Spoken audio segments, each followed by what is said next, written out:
亲啊，继续来看有一款这个韩国籍的快台汽车，已经予美国的食品药品管理局 FDA 来落架，但是也是摕到咱的食药署的紧急使用授权。更较罕古的是，这个进口商佫以美国的管理局已经批准来做宣传推销。食药署是来回应讲，因为业者送审的资料拢符合着审查的法规，到目前为止也是属于合法进口的产品。国民党是来痛骂讲，卫福部大开方便之门，已经予乌心的快台车流入市面。真的 Q 灵敏度只有22.2%了。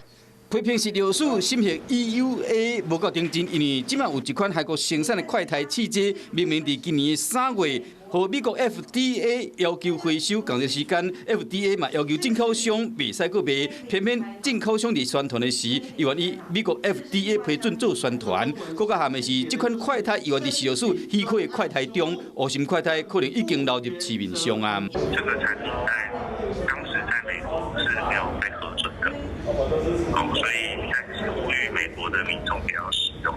除了富乐快台，即卖搁加一批乌心快台。食药署讲会追究进口商的责任，和这个国民党的立委有够生气，批评讲，感觉食药署拢免负责。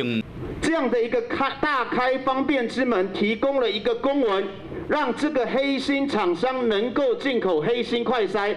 快台汽车进口到底是安怎审的？主管机关一定要出面说明，和社会大众一个交代。Hello， 大家好，我是乃瑜，要教给大家2个任务。第一个，华视新闻的脸书专页，你按赞了吗？